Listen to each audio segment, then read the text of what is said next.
Continuamos repasando la más que interesante y decisiva biografía de uno de los personajes cruciales en la historia de Roma. Publio Cornelio Escipión Emiliano. Nos encontramos en el año 146 antes de nuestra era. Tras la total destrucción de Cartago, en el contexto de la Tercera Guerra Púnica, nuestro protagonista, con justicia, se ha hecho merecedor del mismo agnomen que su abuelo adoptivo, el legendario Escipión Africano. Nace la leyenda de Publio Cornelio Escipión Africano Menor. La otrora orgullosa capital púnica ha sido arrasada hasta los cimientos por orden del Senado. Los supervivientes, más de 50.000 cartagineses, han sido esclavizados, generando de esta manera una ingente recaudación para las arcas públicas.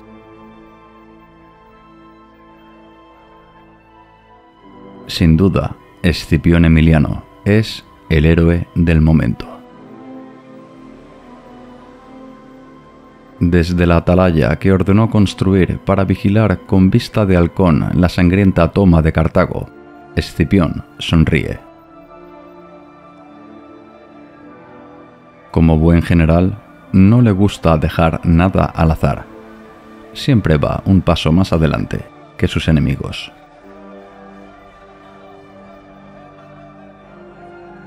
Una vez regrese a Roma, será recibido como el héroe que es, el destructor de Cartago, y celebrará su merecido triunfo. Y después, está claro, los enemigos de Roma están en sus mismas entrañas. Solo basta echar un rápido vistazo en el mismo Senado. La molicie y la relajación de costumbres se han instalado irremediablemente en la decadente y ociosa sociedad romana. Los soldados de hoy en día no llegan a la altura de las sandalias a los fieros y curtidos legionarios de antaño. Aquellos que habían engrandecido el nombre de Roma a base de sacrificio y buen hacer militar en campos de batalla de todo el mundo conocido, como Pydna o Zama. No, Emiliano tiene un plan. Su figura debe relucir como ninguna otra, convertirse por propio derecho en el Princeps Senatus, el primero de los senadores y hombres de Roma. Una vez destaque por encima de los demás, presentará su candidatura para llegar al más prestigioso y exclusivo escalafón del Cursus Honorum. Publio Cornelio Escipión Emiliano Africano aspira a ser el mejor censor de todos los tiempos, más incluso que su admirado y ya fallecido Marco Porcio Catón. Nuestro protagonista regresó a Roma. Emiliano, como no podía ser de otra manera, cumplió con escrupulosidad las leyes que prohibían la entrada en la urbe a un cónsul en funciones que aún mantuviera imperio sobre sus legiones.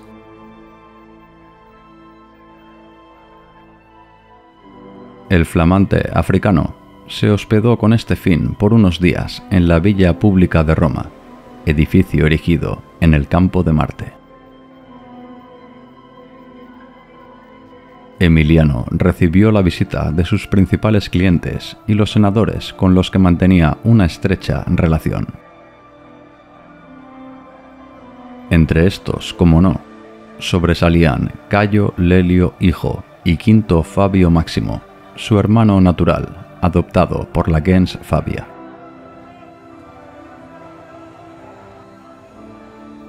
Emiliano, Lelio y Fabio Máximo eran 3 hombres con una sola alma. Amigos de verdad desde la infancia, que además de lazos familiares y afectivos, los unía una misma visión de Roma. Los 3 inseparables se pusieron al día sobre la actualidad del foro, amén de las maniobras y aspiraciones de sus principales opositores. Ahí estaba el soberbio y altivo Apio Claudio Pulcro, que estaba dispuesto a todo por conseguir su primer consulado, para posteriormente hacerse acreedor de un triunfo e igualar a Emiliano. Claudio siempre iba acompañado de sus secuaces Servio Sulpicio Galba, el propretor que 4 años atrás exterminó a traición a 8.000 lusitanos en Hispania, y Quinto Fulvio Nobilior, el torpe cónsul, que sufrió una humillante derrota en las murallas de Numancia, tras volverse sus propios elefantes en su contra. Una vez enterado de todas las novedades en Roma, Emiliano no tuvo más remedio que aceptar la visita de su esposa Sempronia y su suegra Cornelia la Menor, hija de Publio Cornelio Escipión Africano. Lo cierto es que las relaciones con ambas no eran buenas. Con Cornelia la Menor tuvo un enfrentamiento en el pasado a raíz del legado de las joyas de la esposa de Escipión Africano, que fueron a parar a manos de la madre natural de Emiliano. Por su parte, su matrimonio con Sempronia no tenía nada de romántico.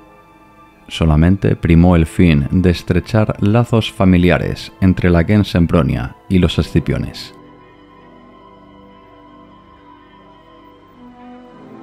Emiliano aún no había conseguido engendrar criatura alguna, algo vergonzoso y humillante para un intachable romano como pretendía ser.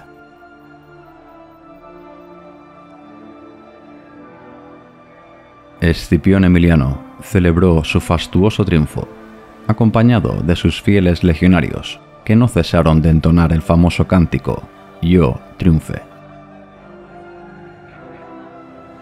Espolones de barcos enemigos, panoplias y armas, lingotes de oro y plata, lujosas vajillas.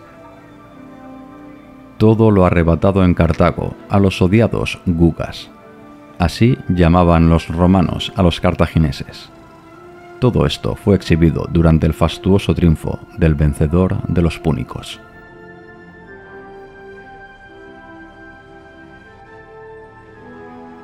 El desfile fue secundado por una selección de los más fieros soldados y bellas mujeres esclavizadas, una muestra de los 50.000 púnicos reducidos a esta mísera existencia, encabezados por su jefe militar, Asdrúbal el Beotarca. Una vez concluido el triunfo y acabado el consulado, Escipión Emiliano regresó a la vida pública, con un objetivo a corto plazo en mente.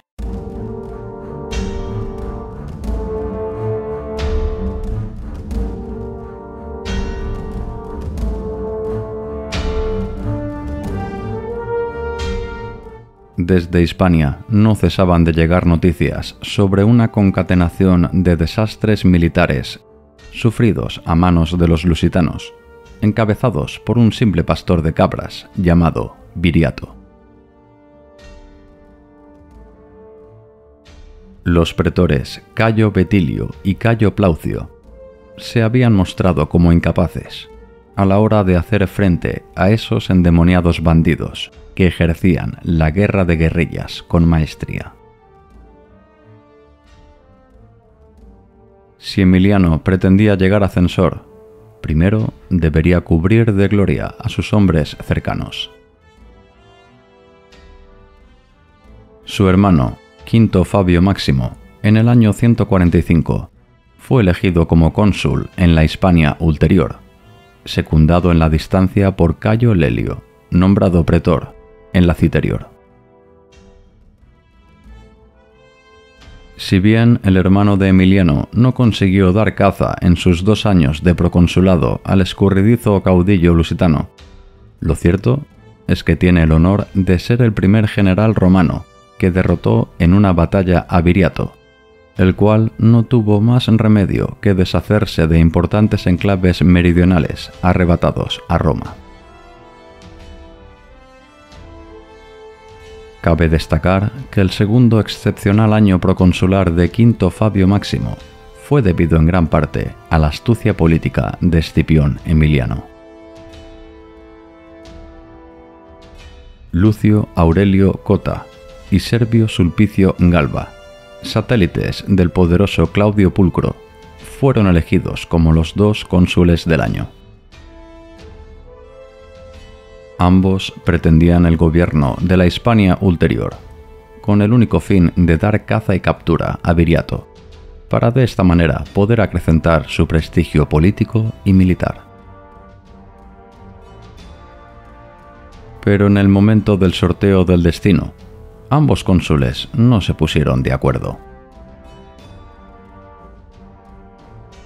El anciano Publio Cornelio Escipión Nasica Córculo era el príncipe del Senado y pontífice máximo.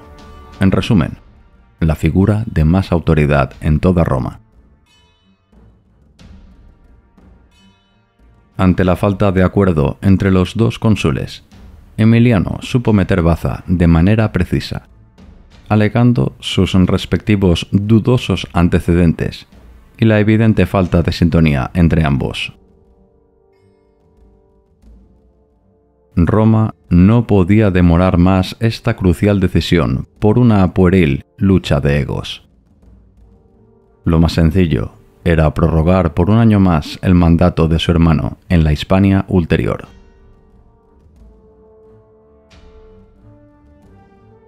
Y así sucedió.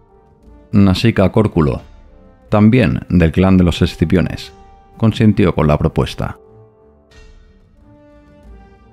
Un duro golpe para las aspiraciones de Apio Claudio Pulcro, patrocinador de ambos cónsules.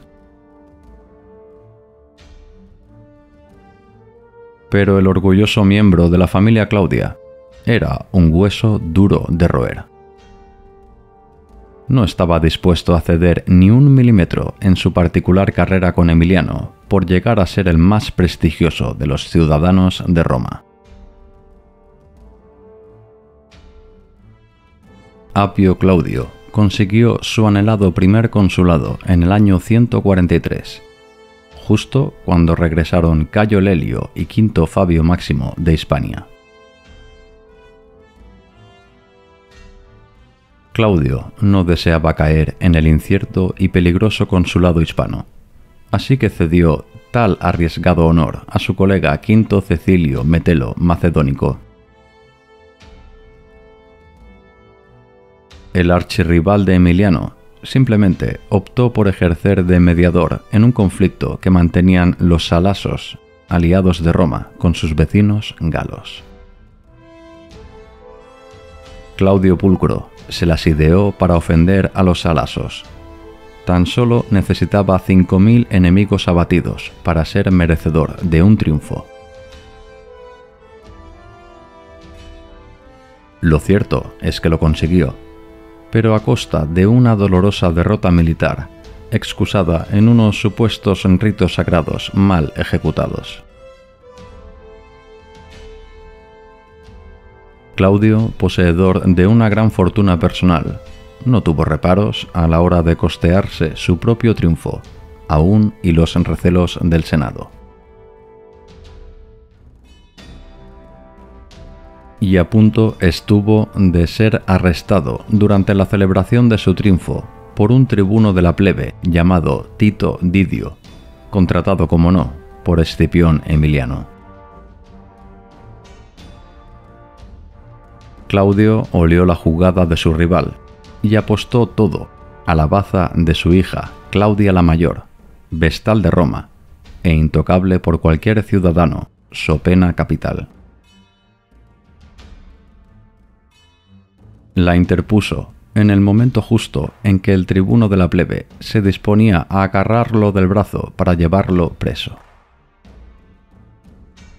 Emiliano fracasó en esta burda intentona por menoscabar la dignidad de su acerado enemigo.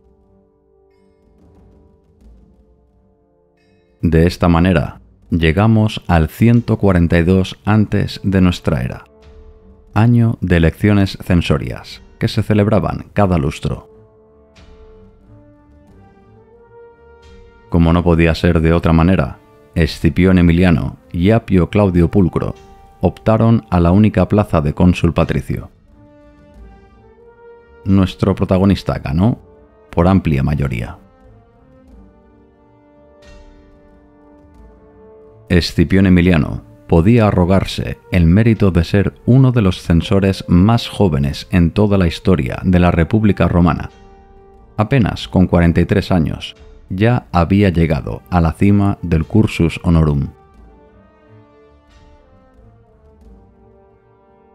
Emiliano, desde luego, pretendió aprovechar al máximo sus 18 meses de censura.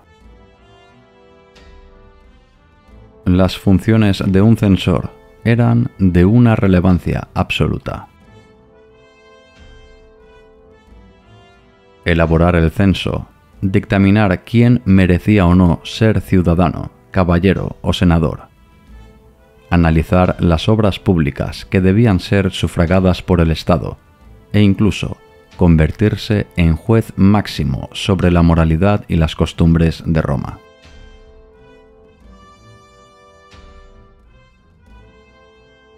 En definitiva, un cargo que parecía ir como anillo al dedo a nuestro protagonista.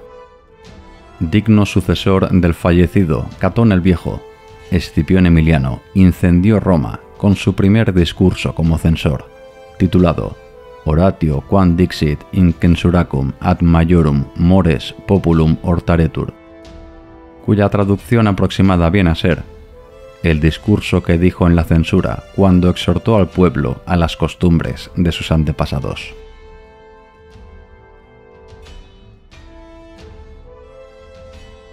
En efecto, Escipión Emiliano deseaba regresar a los gloriosos pretéritos tiempos, cuando los senadores dividían su tiempo entre la política y su humilde trabajo en el campo. Ahora, Roma vivía en la molicie. Se estaba perdiendo el mos maiorum, las costumbres de los antiguos, aquella vitalidad, valor y código ético que había llevado a Roma a ser la principal potencia del mundo conocido.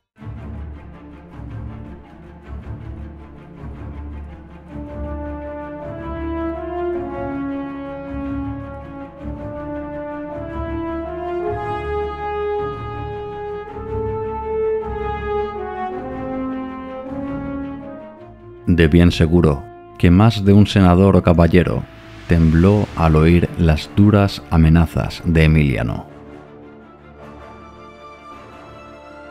Aquel que descuidara sus campos, el cobarde en batalla, los corruptos, los que se divorciasen sin un motivo justo, obesos e incluso los afeminados, serían escrutados de cerca por el temible Publio Cornelio Escipión Emiliano africano, metiéndose en sus mismas alcobas si hacía falta para encontrar pruebas.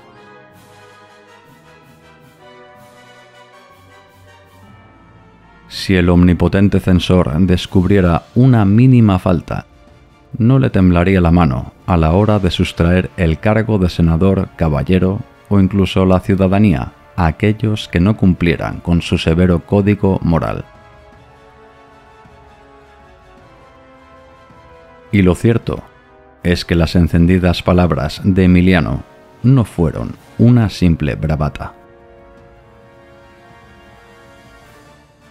A principios del mes de abril, tal y como marcaba el calendario político romano, los senadores debían reunirse en la Curia Hostilia a fin de renovar la lista de ciudadanos que merecían seguir participando en el Senado o no, la conocida como Lectio Senatus.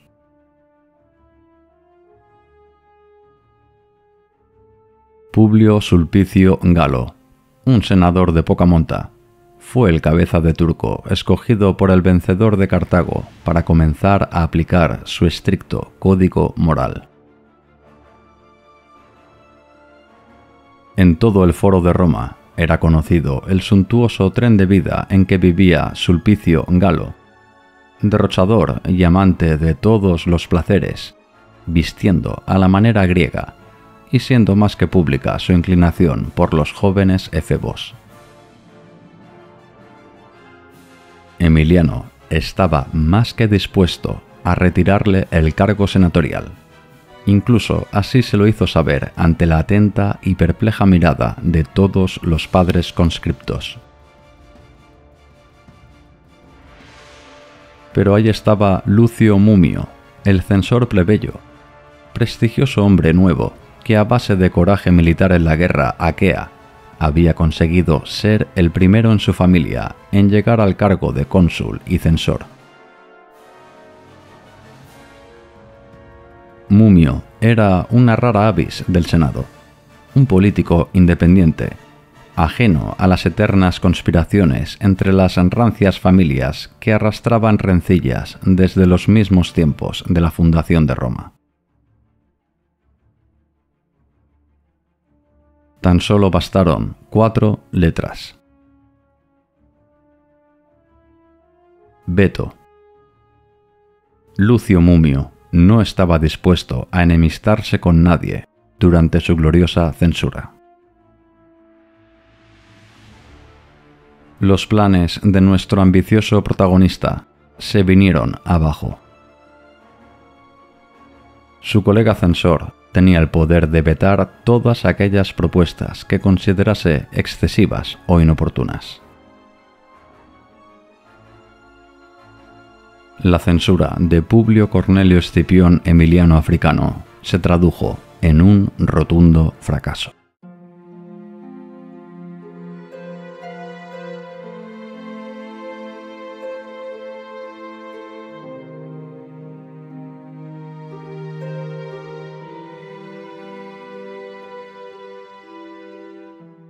Pasados los 18 meses en el cargo, Escipión se despidió de su anhelada y a la vez amarga censura con un triste y aciago discurso. Rogando a los dioses, no ya por una mayor gloria de Roma, sino por conservar lo que la República ya poseía. Como dato, nos quedamos con el número de ciudadanos romanos que Mumio y Emiliano censaron al finalizar el año 140 antes de nuestra era. Exactamente 328.442.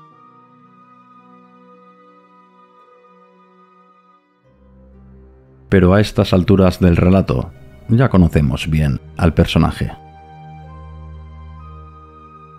Emiliano no estaba dispuesto a rendirse en su intento por moralizar y revitalizar la sociedad romana. Quizá no fuera simplemente que se estuvieran perdiendo las viejas costumbres. Había que actuar de forma más radical. Estaba dispuesto a ser el instigador en la sombra de una ley que sacudiría los cimientos de Roma. Cayo Lelio, su mejor amigo aparte de Fabio Máximo, su hermano natural, consiguió acceder al consulado en el año 140. Era el momento idóneo para atajar de raíz el problema de la sociedad romana y sus constantes fracasos militares. Tras la finalización de la Segunda Guerra Púnica, miles de hectáreas pertenecientes a los púnicos pasaron a formar parte del Ager Publicus. Los patricios romanos, aquellos que copaban el Senado, se hicieron con aquellas tierras a precios irrisorios.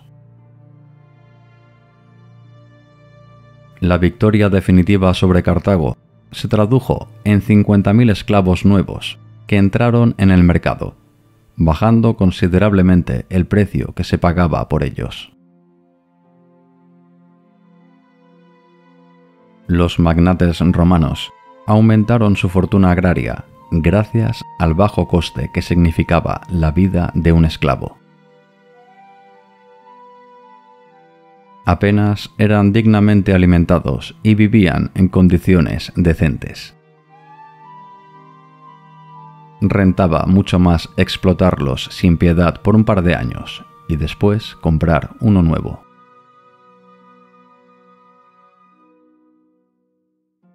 La codicia de los senadores no tenía límite ninguno.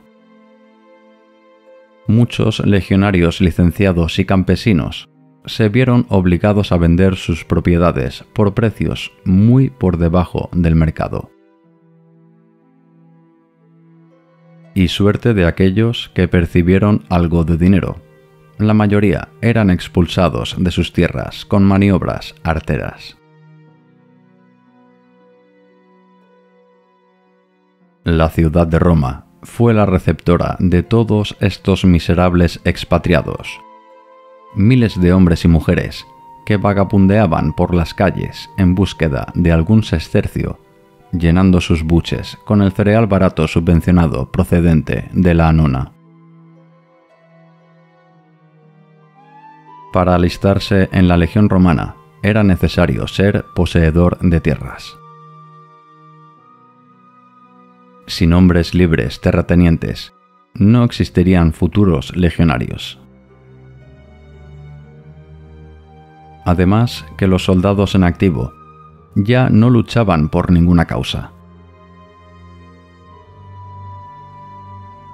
Eran sabedores que una vez fueran licenciados, seguramente sus tierras habrían sido expropiadas por algún avaricioso senador y tendría una muy remota opción de optar a algún pobre lote de tierras.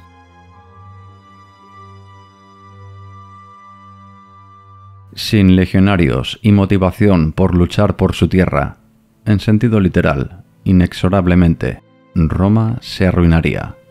De ahí la profética soflama de Emiliano al finalizar su censura.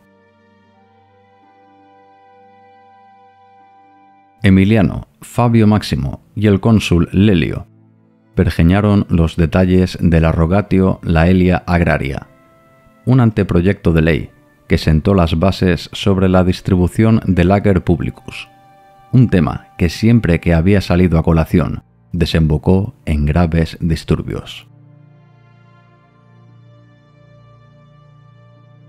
Todos los senadores, tanto patricios como plebeyos, se mostraron fervientemente reacios a la sorprendente propuesta de ley del perturbado Cayo Lelio.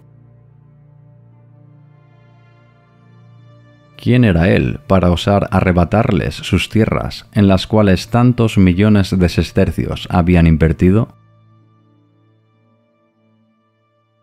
Por una vez en su vida, Emiliano dio el brazo a torcer.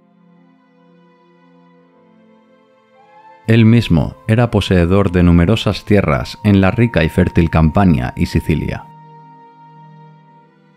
Con esta ley perdería muchas tierras a título personal, pero no tenía inconveniente ninguno en regalarlas al Estado si ello se traducía en una mayor gloria futura de Roma.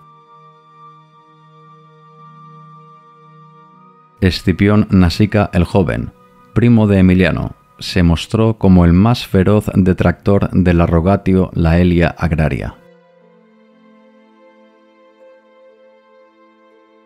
Cayo Lelio incluso recibió por parte del Senado el agnomen de El Sabio, ante su supuesta sensatez, al retirar definitivamente la propuesta de ley.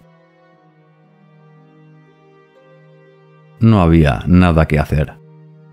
Roma se dirigía hacia un destino más que incierto, secuestrada por la avaricia de unos pocos ricos instalados en un modo de vida lujurioso y opulento.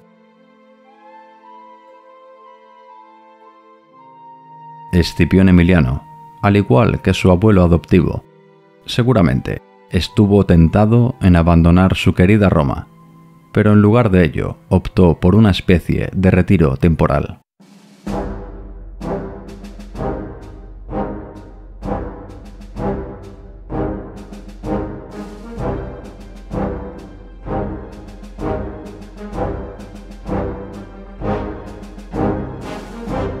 Poco después de su fracasado proyecto de ley, Emiliano marchó como embajador de Roma por Siria, Egipto, Chipre y Rodas, fortaleciendo tanto los vínculos de la República con estos reinos como los personales de Escipión Emiliano con sus clientes en aquellas regiones.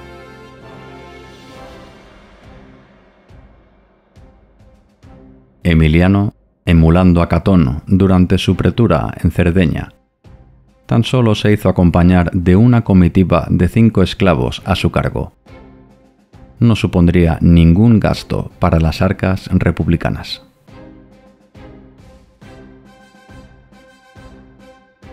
Nuestro protagonista regresó con energías renovadas a Roma 3 años después, en el 137.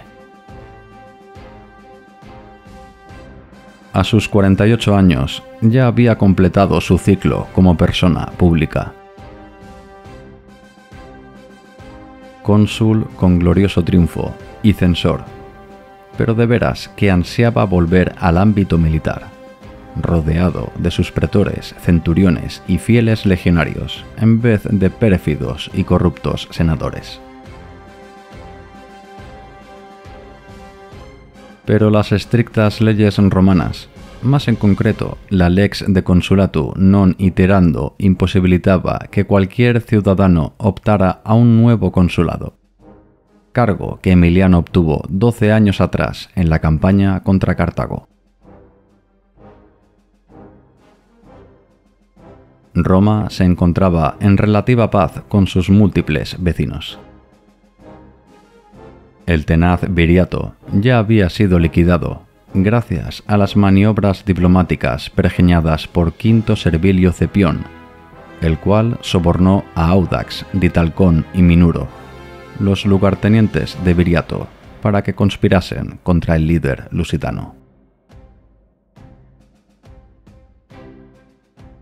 La piedra en la sandalia de Roma era Numantia, aquella pequeña ciudad que durante 2 décadas no solamente había resistido los constantes embates romanos, sino que recientemente había masacrado y humillado a ejércitos consulares enteros. Esto sucedió en el año 137, bajo el consulado del incapaz Cayo Hostilio Mancino.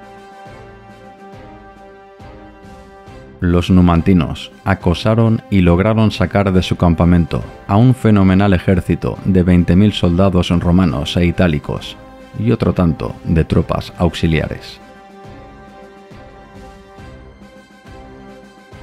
Esta fue la oportunidad de oro que esperaban desde hacía tiempo los ciudadanos libres de Numancia: pactar un tratado de paz o masacrar a todos los soldados atrincherados.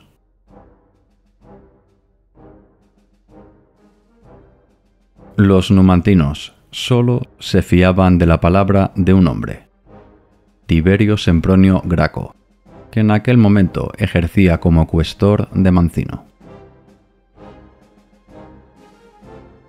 Los celtíberos anhelaban llegar a un acuerdo similar al firmado unas décadas atrás con el mismo Tiberio Sempronio Graco padre, unos tratados que establecieron relaciones dignas entre Roma y los pueblos celtíberos. Sempronio hijo emuló a su progenitor y bajo una amenazante espada de Damocles consintió en la mayoría de exigencias numantinas. A cambio de salvar las vidas de los 20.000 legionarios atrapados, Graco firmó un foedus aequum, es decir, un pacto entre iguales, en lugar de la usual deditio romana. Esto significaba que Roma reconocía a Numantia como un territorio igual, un reino aparte, con el cual solo podía aspirar a tener buenas relaciones diplomáticas y comerciales, tal y como era el caso de los grandes reinos como el Imperio Seleucida en aquel momento. El Senado romano, desde luego, no aceptó tal trato. La todopoderosa República no podía permitir que una remota aldea hispana la tratara de tú a tú. Futuros conquistables pueblos y reinos podrían exigir llegar al mismo tipo de acuerdo. El denostado cónsul Mancino fue devuelto a Numancia y abandonado, atado y desnudo a las murallas de la ciudad. Tal fue el precio que tuvo que pagar por su cobardía.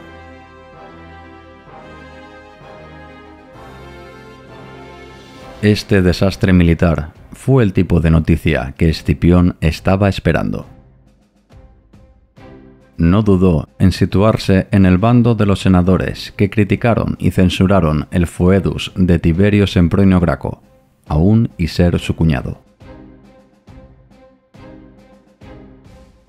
Alegaron que el acuerdo no había sido debidamente consagrado por los sacerdotes fetiales, una burda y somera excusa. Escipión movilizó todos sus tentáculos en el Senado y en las calles de Roma. Un mensaje comenzó a recorrer todos los rincones de la urbe. Numantia solo podía ser sometida por Publio Cornelio Escipión Emiliano Africano, el vencedor y destructor de Cartago.